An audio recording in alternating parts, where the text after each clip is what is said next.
Hello guys, आज हम ads के बारे में पढ़ेंगे। एड्स की फुल फॉर्म होती है एक्वायर्ड इम्यूनोडिफिशियेंसी सिंड्रोम। मतलब कोई ऐसी बीमारी जिसे हम एक्वायर्ड करते हैं। इम्यूनो मतलब इम्यून सिस्टम की डेफिशिएंसी। सिंड्रोम मतलब बहुत सारे सिम्टम्स का ग्रुप। ये कैसे कोज होती है? जब हमारे अंदर इम्यूनिटी की डेफिशिएंसी हो जाती है तो कोई भी डिसीज़ हमारे अंदर इजीली अडेप्ट कर सकता है, उसको हम उसके अगेंस्ट फाइट नहीं कर पाते हैं। फर्स्ट रिपोर्ट किया गया था 1981 में। सबसे पहले ये मंकी के अंदर रिपोर्ट किया गया था। ये पहली ऐसी बीमारी है जिसने स्पीसीज बैरियर को क्रॉस किया है। ज़्यादातर बीमारी ऐसी होती है, कोई बीमारी एनिमल में है तो वो ह्यूमन बींग्स में बहुत रेयर ही आती है, लेकिन ये बीमारी एनिमल्स में होते हुए भी ह्यूमन बींग्स में आ गई थी। HIV एक ऐसा वायरस है जो इसको कोज करता है। ये HIV वायरस की स्ट्रक्चर है। HIV वायरस प्रोटीन्स का बना हुआ होता है। सबसे आउटर मोस्ट लेयर जो होती है वो ग्लाइकोप्रोटीन 120 की बनी हुई होती है और इनर मोस्ट लेयर प्रोटीन 17 की बनी होती है। इसके अंदर एक सिंगल स्ट्रैंडेड RNA प्रेजेंट होता है और रिवर्स ट्रांसक्रिप्टाइज एंजाइम प्रेजेंट होता है जो अपनी कॉपी बनाता है। किसी भी बॉडी के अंदर एंटर करते ही अपनी कॉपी बनाना स्टार्ट कर देगा। ये हाईली म्यूटेबल है तो इसलिए इसकी वैक्सीन डिस्कवर नहीं की गई है। ये अपने आप में तभी चेंजेस ले आता है। मान लो ये कोई भी है, इसने अफेक्ट कर दिया, हमने इसकी वैक्सीन बना ली, लेकिन ये आगे किसी और में जाएगा तो ये दूसरा जीन लेके जाएगा। म्यूटेबल है, चेंजेस होते रहते हैं। कभी कोई चेंज आ जाता है, कभी कोई चेंज आ जाता है, लेकिन ये वैक्सीन तो हमने इसके लिए बनाई थी, सेकंड चेंज के लिए तो नहीं बनाई, तो इसलिए इसके लिए कोई वैक्सीन नहीं है, कोई दवाई नहीं है। मोड ऑफ इन्फेक्शंस क्या है? किसी इन्फेक्टेड पर्सन के साथ सेक्सुअल कॉन्टैक्ट होगा तो ये जरूर फैलेगा।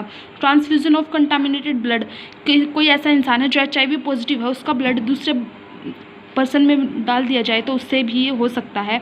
इन्फेक्टेड नीडल्स को शेयर करने से भी हो सकता है। ये ड्रग एब्यूज़ में होता है मेनली।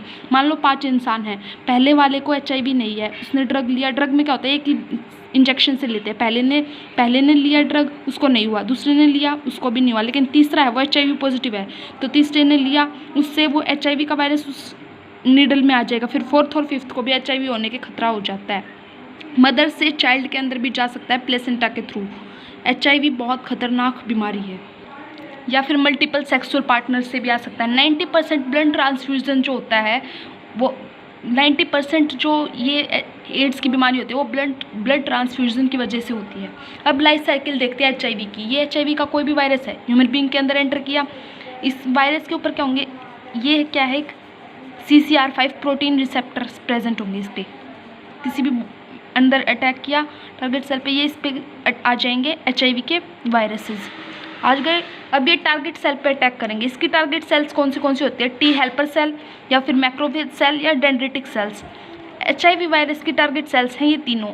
इनमें से किसी भी सेल पे अटैक करेगा और 2-3 महीने में ये अपनी अमाउंट इंक्रीज कर लेगा। किसके अंदर? टारगेट सेल के अंदर। फिर ये अपनी अमाउंट इंक्रीज करना स्टॉप कर देगा 1-2 साल तक उस सेल में। अगर बीच में कोई ट्यूबरक्लोसिस का माइक्रोबैक्टीरिया एंटर हो गया तो ये फिर से अपनी अमाउंट इंक्रीज करना स्टार्ट कर देगा और सारी T सेल्स, हेल्पर सेल्स को डिस्ट्रॉय कर देगा और बंदा क्या हो जाएगा, HIV पॉजिटिव हो जाएगा और सिम्टम्स शो होने लग जाएंगे।